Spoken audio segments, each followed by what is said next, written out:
নেপালের ত্রিভুবন আন্তর্জাতিক বিমানবন্দরের নিরাপত্তাজনিত আশঙ্কার কারণে সব ফ্লাইট বাতিল করা হয়েছে। বিমানবন্দর কর্তৃপক্ষ যাত্রীদের অসুবিধার জন্য দুঃখ প্রকাশ করেছে।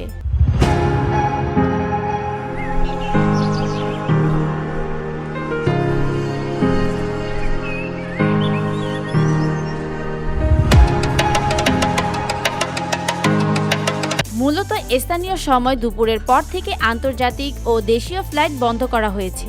মঙ্গলবার এক প্রতিবেদনে এই তথ্য জানিয়েছেন সংবাদ মাধ্যম কাঠমান্ডু। ত্রিভুবন বিমানবন্দরের মহাব্যবস্থাপক হংসরাজ পান্ডে জানান, দুপুর 12:45 থেকে কটেশ্বর এলাকায় ধোঁয়া দেখার পর থেকেই আন্তর্জাতিক ফ্লাইট বন্ধ রয়েছে।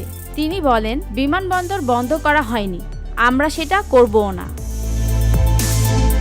তবে চলাচলে সমস্যার কারণে ক্রু সদস্যরা বিমানবন্দরে পৌঁছাতে পারছেন না। ফলে কোনো ফ্লাইট উড্ডয়ন না করাতে নিরাপত্তাজনিত কারণ দেখিয়ে বুডো এয়ার সহ দেশীয় বিমান সংস্থাগুলোর সব ফ্লাইট স্থগিত রয়েছে।